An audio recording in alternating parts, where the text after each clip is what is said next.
저희는 룻기 묵상을 시작하면서 룻기를 여자 욥 나오미의 이야기로 볼 수 있다는 말씀을 저희가 나눴습니다. 욥기를 보면 욥이 자신의 고난을 수용하는 과정에서 하나님을 향한 원망과 불평을 그대로 드러냅니다. 근데 하나님 그것을 책망하거나 꾸짖지 않으시고 그 원망과 불평을 다 들어주세요. 욥기의 긴 내용을 보면 그 욥의 그런 마음이 아주 잘 기록되어 있습니다. 그 대표적인 말씀 중에 욥기 10장 11절의 말씀인데요. 우리 욥기 말씀 좀 본문에 잘못 나갔네요. 이게 주소는 괜찮습니다. 본문은 제목은 내용만 보겠습니다. 제가 주소를 잘못 넣었네요. 같이 읽어보겠습니다. 그런즉 내가 내 입을 제가 읽어드릴게요. 그런즉 내가 내 입을 금하지 아니하고 내 영혼의 아픔 때문에 말하며 내 마음의 괴로움 때문에 불평하리이다. 내가 내 입을 금하지 아니하고 내 영혼의 아픔 때문에 내 마음의 괴로움 때문에 불평한대요. 하나님, 제 입을 금할 수 없습니다. 제 영혼이 너무 아프기 때문에 제 마음의 괴로움을 불평으로 원망으로 토로할 수밖에 없습니다. 여러분, 우리가 신앙생활하면서 원망하고 불평하면 안 된다고 배웠어요. 맞습니다.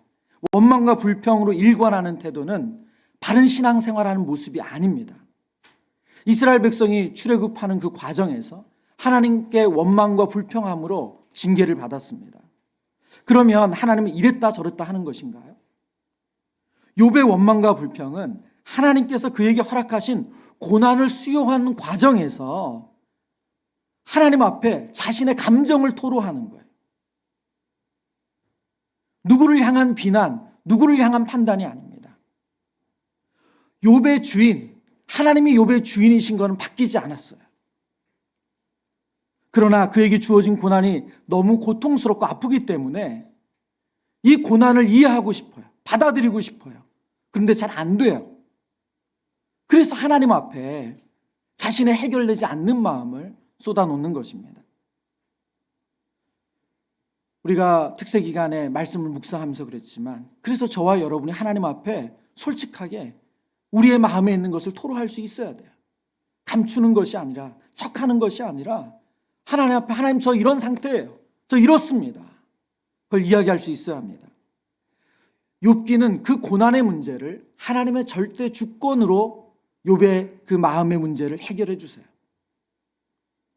여자 욥이라 불리는 나오미, 지금 나오미도 그런 고난 가운데 마음이 상했습니다. 그럼 하나님은 나오미의 그 상한 심령은 어떻게 회복시켜 주시는가? 우리가 욥기를 통해서 깨달아가는 것은 바로 하나님의 헤세드, 하나님의 사랑이었다는 거예요. 오늘 본문을 묵상해 보면 2장 초반부에 나오는 나오미의 모습과 오늘 우리가 읽은 2장 후반부에 나오는 나오미의 모습은 완전히 다른 사람 같아요. 완전히 다른 모습입니다.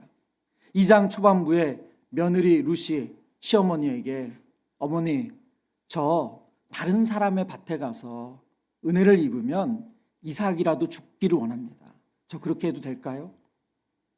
그렇게 물을 때 나오미는 내 따라 갈지어다. 아주 간단하게 그 말을 대답을 하죠. 이 문장을 해석하면서 많은 학자들은 그때의 나오미의 상태를 우울하고 무기력함으로 해석을 해요. 무기력하고 우울해요. 힘이 없어요. 베들레헴 명문가 엘리멜렉 가문의 아내였던 나오미, 그러나 이제는 아무것도 남은 것이 없습니다. 텅 빈 상태예요. 그녀에게 주어진 현실은 가혹하고 무겁습니다. 그런데 자신이 할 수 있는 게 없다는 게 더 힘들어요. 룻을 말릴 수도 없고 다른 대안을 제시해 줄 수도 없어요. 우울하고 무기력한 나오미의 모습이 2장 초반부의 나오미의 상태입니다.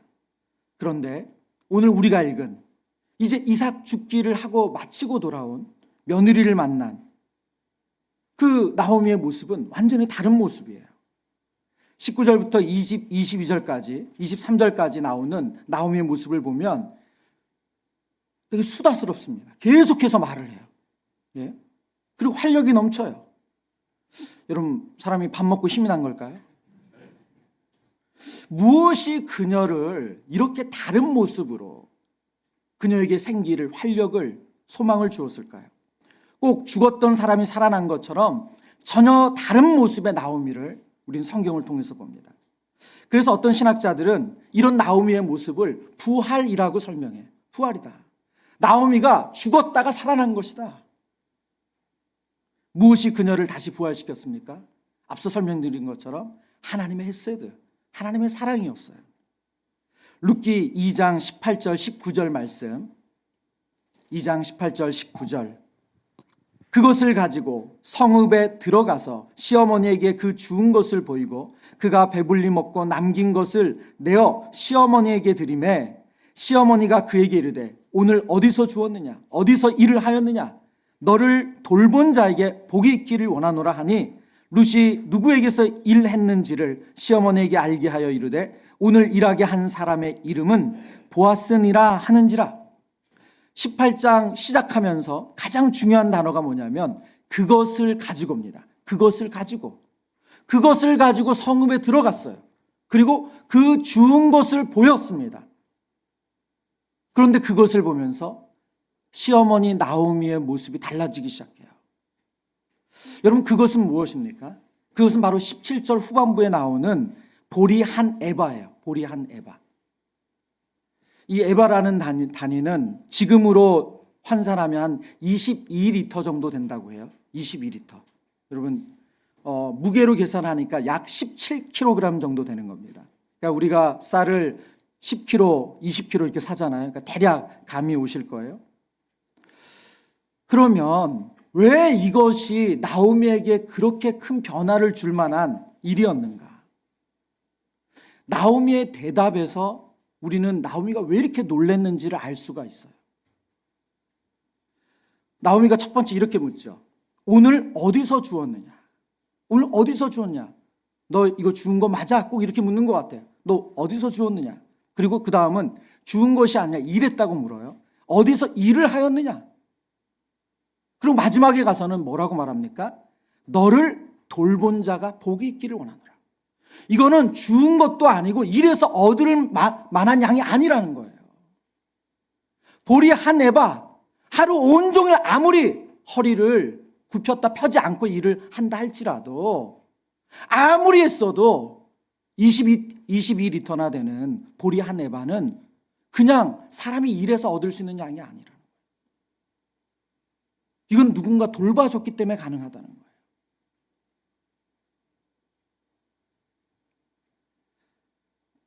캐롤린 커스티스 제임스라는 신학자가 이 본문을 해석하면서 이런 설명을 해요. 나오미에게 이것이 전환점인 이유는 나오미가 자기 앞에 있는 예상 외의 풍성한 보리를 보면서 여호와의 헤세드를 느꼈기 때문이다. 그리고 이어서 이런 설명을 덧붙입니다. 슬픔 덕분에 하나님의 자녀는 그분의 임재를 보여주는 증거에 민감해진다.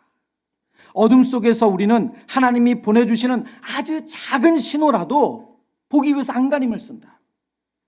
하나님을 갈망하는 나오미의 영혼은 지금보다 훨씬 유복하게 살던 시절에는 전혀 알아차리지 못했을 텐데 지금은 헤세드의 많은 것을 깨닫는다.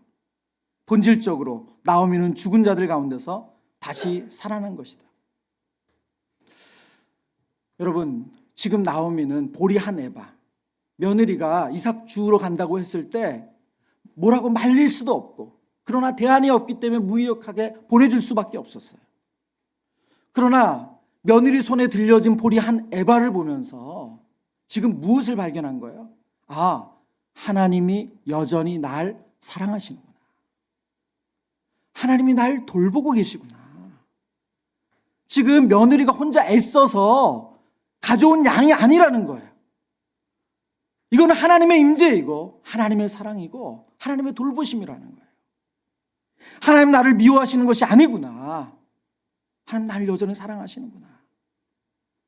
남편과 두 아들이 있을 때 그리고 경제적으로 여유가 있을 때는 마음이 둔해서 하나님이 이렇게 돌보시는 것을 제대로 알지도 깨닫지도 못했어요.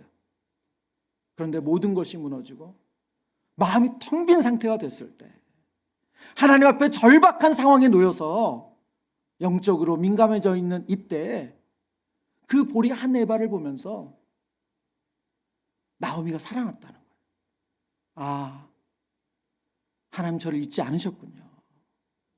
하나님 저를 여전히 돌보고 계시군요.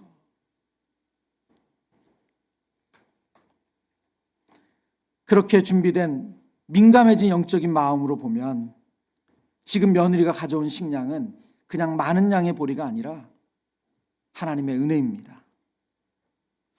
여러분, 저와 여러분에게도 나오미가 경험하고 겪었던 하나님의 임재, 하나님의 헤세드, 그 하나님의 돌보심을 깨닫는 은혜가 있기를 축원합니다.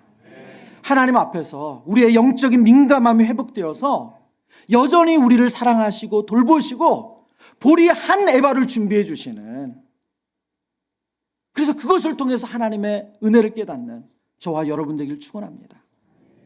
오늘 본문을 묵상하면서 이렇게 나오미가 변화하기까지, 이 변화가 일어나기까지 하나님께서 보내주신 사람을 통해서 그 사랑의 정신을 끊임없이 흘려보내주고 계시거든요.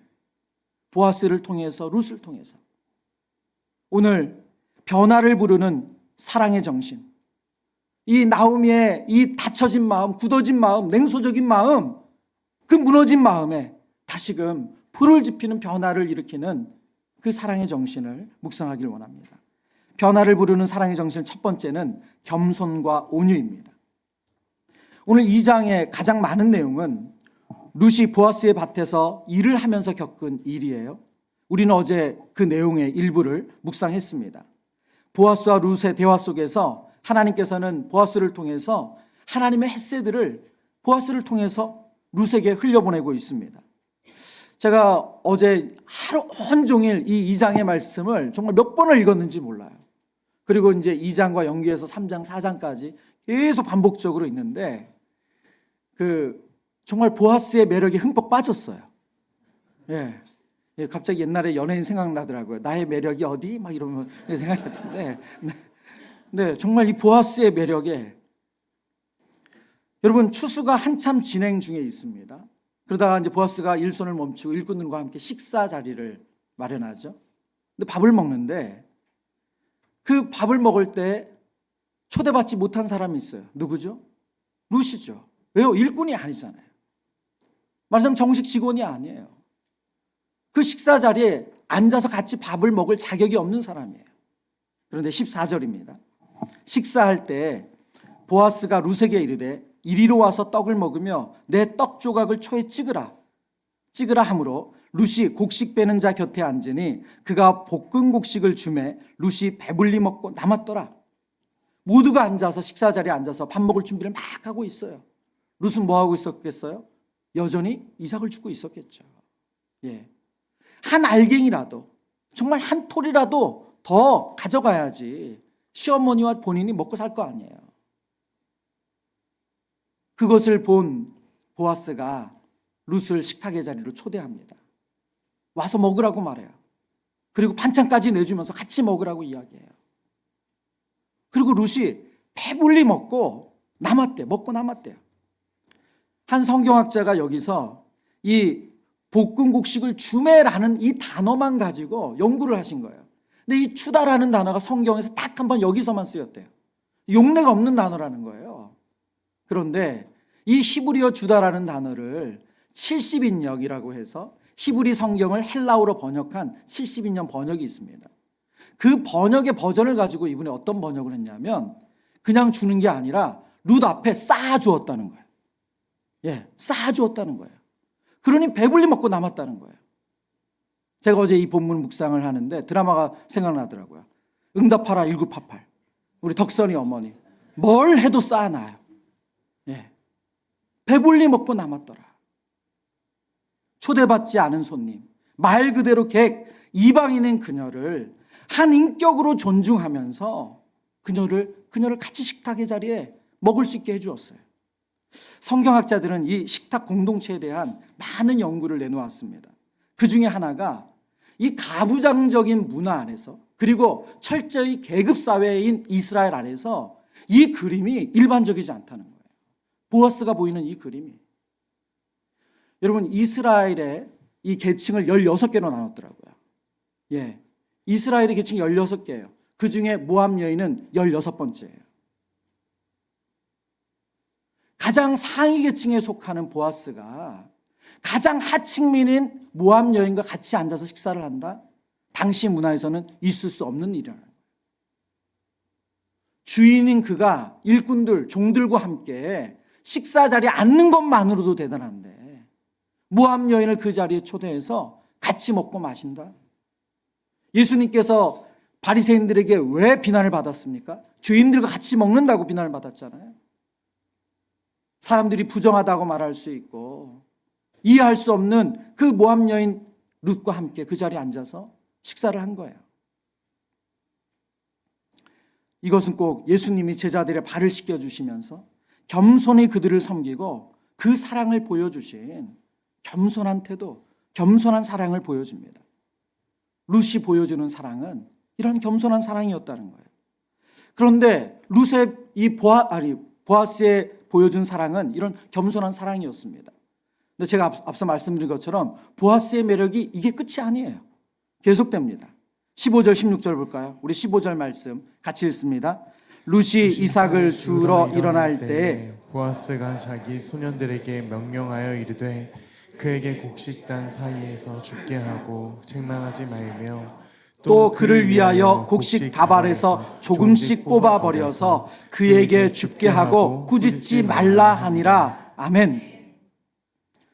여러분 15절 16절 말씀을 자세히 묵상해 보시면 보아스 안에 있는 온유한 사랑을 우리는 발견하게 됩니다.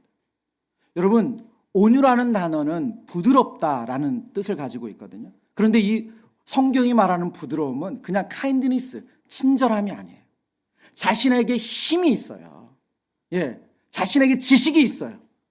근데 그것이 성령 안에서 통제되는 힘이고 성령 안에서 통제되는 지식이에요. 거기서 나오는 부드러움이에요. 그게 성경이 말하는 온유입니다. 보아스는 일꾼들에게 명령을 하죠. 곡식 단 사이에서 줍게 하라. 무슨 말이에요? 더 많이 주울 수 있는 기회를 주는 거잖아요. 이삭을 더 많이 주울 수 있도록 곡식 단 사이에서. 그리고 책망하지 말래요. 그리고 또 그를 위해서 뭐라고 말합니까? 조금씩 뽑아내버리래요. 여러분 지금 그런데 이 본문의 말씀을 보면 본문을 시작할 때부터 감동을 줘요. 15절 말씀 한 번 더 보여주실래요? 15절. 지금 이 이야기를 언제 하는가? 룻이 이삭을 주우러 일어날 때예요. 식당 같이 식사하는 자리에서 룻 들으라고. 룻, 아유 너무 고생이 많아요. 힘들죠? 이제 그냥 이삭 주지 말고 곡식단 사이에서 그냥 떨어지자마자 가져가세요. 모두가 다 있는 자리에서 지금 이야기하는 게 아니라는 거예요. 식사를 다 마치고 룻이 일어났어요. 룻이 들리지 않을 때, 그에게 들리지 않을 때 룻을 배려해서 일꾼들에게 명령하는 거예요. 저 여인이 이삭을 주울 때 곡식 단 사이에 지나가도록 배려해줘라.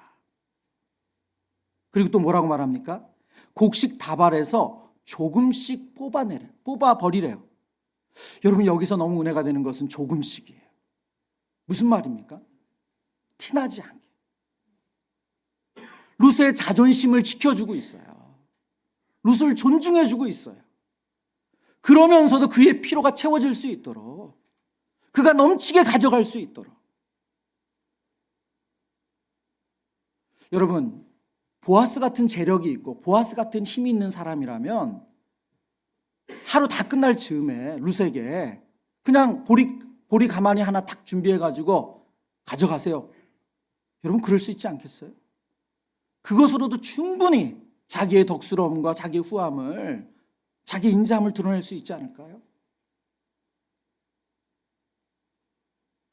오늘 성경을 보면 보아스가 룻에게 이삭 주는 데 있어서 룻이 전혀 느끼지 못할 정도로 정말 그녀의 자존심이 상하지 않게 그 애씀으로만 가져갈 수 있었다고 느낄 수 있게 그 온유한 사랑을 베풀고 있다는 거예요. 보아스는 어떤 사랑, 어떤 헤세드를 보여줍니까?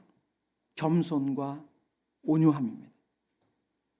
여러분, 우리는 이 겸손과 온유라는 단어 속에서 누구를 보게 되죠? 예수님을 보게 돼요. 예수님을 보게 돼요. 나는 마음이 온유하고 겸손하니 나의 멍에를 메고 내게 배우라 말씀하시는 예수님을 보게 돼요.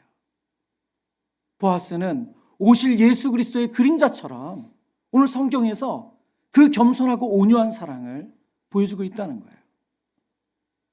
여러분, 우리가 누군가에게 배려받을 때 있어요. 누군가에게 선물을 받을 때 있습니다. 그런데 그 배려와 선물이 늘 우리를 기쁘게 하고 감동이 되는 건 아니에요. 때론 마음이 상할 때도 있어요. 왜 그렇죠? 내가 존중받지 못하고 그 사람은 가지고 있고 나는 없다라고 느낄 때, 여러분, 그런 상황에서 배려받고 그런 상황에서 선물을 받으면 기분이 좋지 않아요. 차라리 주지 말지 하는 그런 마음이 들어요. 오늘 보아스는 룻에게 정말 많이 베풀었어요. 한 사람으로서 도저히 하루 일에서는 가져갈 수 없는 보리 한 에바가 되는 양을 가져갈 수 있도록 배려해 주었어요. 그런데 그것을 전혀 그가 느끼지 못하더라.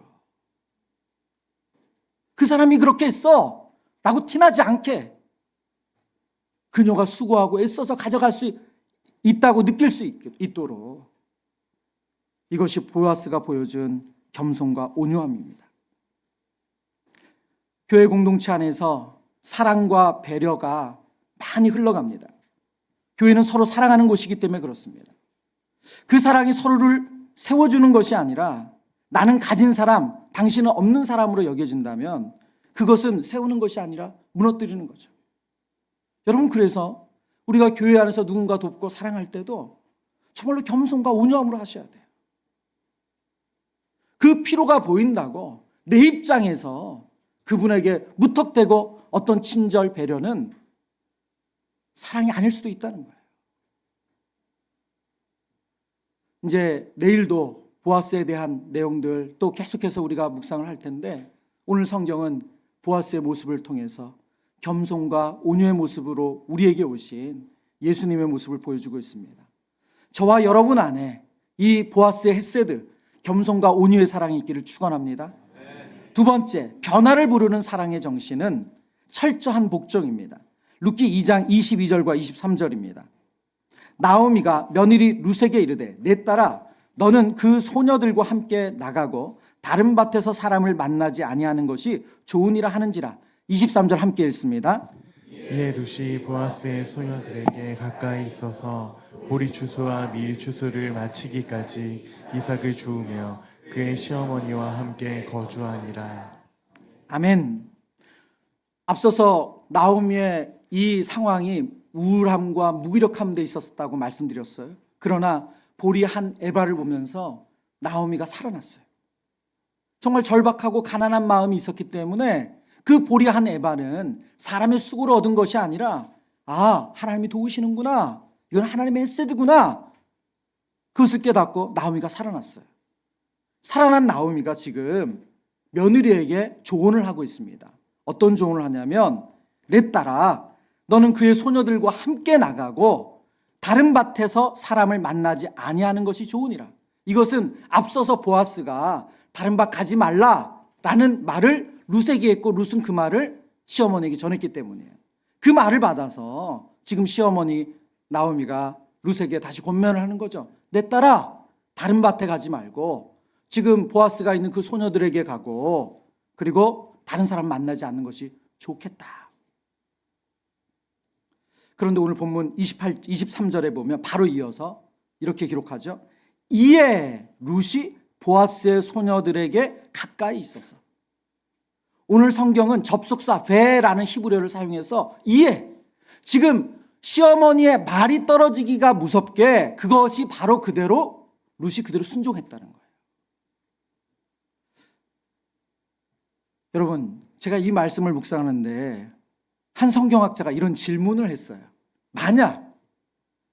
만약에 룻이 그날 일을 하고 나서 너무 몸이 피곤하고 힘들었어. 정말 하나님 넘치게 주신 거 너무 감사한데 룻이 너무너무 힘들었어. 근데 어머님 보니까 하루 종일 아무것도 안 하셨네. 그런 마음이, 삐딱한 마음이 들었어. 그런데 거기까지 막 어우 너무 좋다, 이거 하나님이 주신 거야 이러고 기뻐하는 시어머니, 그것까진 좋아. 근데 시어머니가 그 말에 선을 넘는 말을 하는 거야. 너 다음에 나갈 때는, 너 또 일하러 나갈 때는 다른 밭 가지 말고 그 사람이 말한 그 밭에만 가. 그리고 절대 다른 남자들 만나지 마.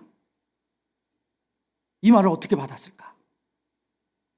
그러면서 그 글의 작가가 이런 상상력을 발휘해서 요즘 버전으로 이렇게 말할 수도 있었다는 거예요. 어머니, 내일은 내가 알아서 할 거예요. 아직도 나한테 이래라 저래라 하시다니 기가 막히네요. 어머니는 오늘 나를 도와주지도 않았고 보아스의 밭이 어디인지 알려주지도 않았어요. 내가 병고를 당할 수 있다는 걸 알기나 하세요? 일은 몽땅 나한테 떠넘기시고 이제 와서 어머니가 어울리는 사람들과만 어울리라고요? 저는 그럴 생각 없는데요. 나는 어머니를 위해 모든 걸 포기했는데 어머니는 내 미래에 관심조차 없겠죠. 그래서 남자들을 알 기회조차 차단하시는 거 아니에요? 룻이 그렇게 말할 수도 있었다는 거예요. 20대 중반에 젊은 과부가 자신의 미래를 꿈꾼다면 남자를 만나야 될 거 아니에요. 근데 어머니의 이 한마디로 그 모든 게 차단되는 거예요. 권면과 조언을 좋은 마음으로 받지 못할 때 우리가 이런 태도를 가질 수 있어요. 한 성경학자는 이러한 오늘날의 태도를 이렇게 설명하더라고요. 이렇게 한바탕 퍼부어 카타르시스를 맛보는 일이 우리 문화의 우상처럼 되어버렸대요. 여러분, 우리가 하나님 앞에 정직하게 우리의 마음을 토로해야 되지만 감정적이 되라는 건 아니에요. 예. 우리의 감정을 쏟아놓는 게 그게 나이스한 사람이라는 거 아니에요. 다시 성경으로 돌아가 볼까요? 23절에 보면 이에 룻이 보아스의 소녀들에게 가까이 있어서 어머니의 말을 듣고 그 말에 절대 복종했다는 것을 성경은 보여줍니다. 여러분, 사랑의 다른 표현이 복종이에요. 우리는 복종이라는 말이 불편합니다. 내 생각, 내 마음, 내 뜻은 사라지는 것 같아요. 그런데 오늘 성경이 룻을 통해서 보여주는 사랑의 다른 표현은 복종이에요. 그리고 룻의 이 복종이 우리가 내일 묵상하겠지만 나오미를 또 변화시킵니다. 나오미를 또 바꿔놔요. 폴 밀러라는 룻기를 연구하는 학자가 사랑하다 살아가다라는 책에서 이런 이야기를 해요.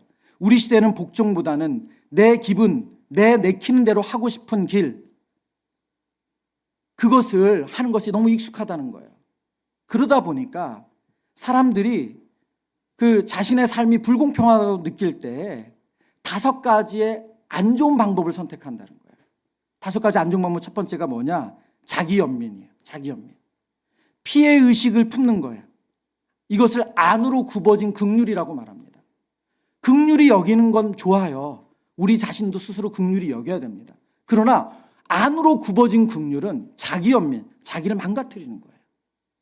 두 번째가 원한이래요. 부글부글 끓는 마음으로 하나님께 내 삶의 정의를 행하실 것을 요구하는 거라는 거예요.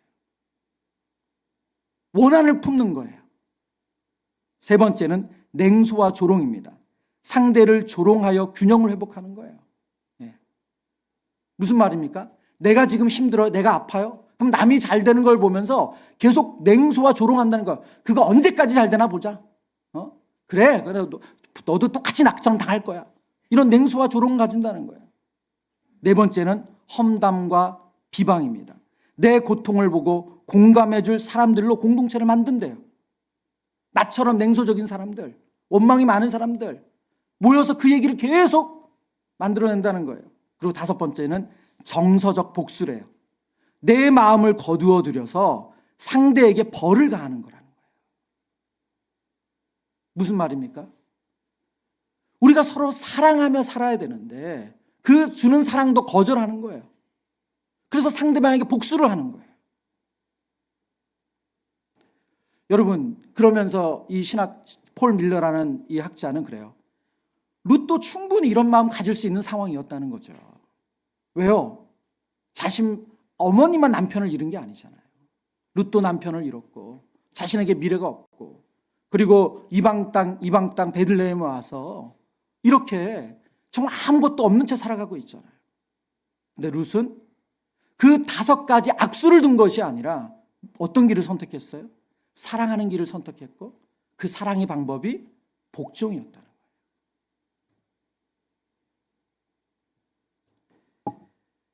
여러분, 빌립보서 2장 8절에 예수님께서 우리에게 이렇게 말씀하고 계십니다. 우리 같이 말씀 볼까요? 사람으로 사람의 모양으로 나타나사 자기를 낮추시고 죽기까지 복종하셨으니 곧 십자가에 죽으심이라. 아멘. 예수님이 우리를 사랑하신다는 그 사랑의 표현은 무엇이었습니까? 하나님께 복종하는 거였어요. 우리를 위해서 죽기까지 복종하는 거였어요.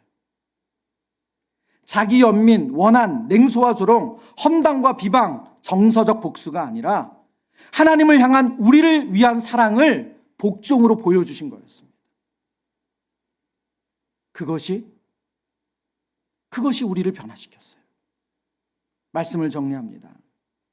고난으로 인해 우울함과 무기력함에 빠져있던 나오미가 살아났어요. 회복됐어요. 저와 여러분이 인생을 살아오면서 어떤 고난, 어떤 아픔을 겪었다 할지라도 오늘 본문의 나오미가 회복된 것처럼 하나님의 헤세드가 우리에게 경험되어지면 우리 또한 살아날 줄 믿습니다. 그러기 위해서는 우리 안에 영적인 민감함이 회복돼야 돼요. 볼이 한 에바를 보면서 이거는 일한다고 얻을 양이 아니다. 이거는 애쓴다고 얻을 양이 아니다. 이거는 하나님의 돌보심이고 하나님의 사랑이다. 깨달을 수 있는 영적인 민감함이 회복되어지는 은혜가 있기를 축원합니다. 그리고 그 과정에 하나님은 그 하나님의 헤세드를 우리가 깨닫고 느낄 수 있도록 수많은 하나님의 사람들을 통해서 겸손과 온유의 사랑, 복종의 사랑을 우리에게 경험시켜 주세요. 그리고 이제 우리 또한 겸손과 온유로 우리의 가족을, 우리의 공동체 지체들을, 우리의 일터에서 동료들을, 이 지역사회를 섬기라고 말씀하세요. 그리고 복종으로 그렇게 섬기라고 말씀하고 있습니다. 저와 여러분이 하나님이 주신 헤세드의 사랑을 영적 민감함으로 깨닫고 또 그 사랑을 흘려보내기를 주님의 이름으로 축원합니다.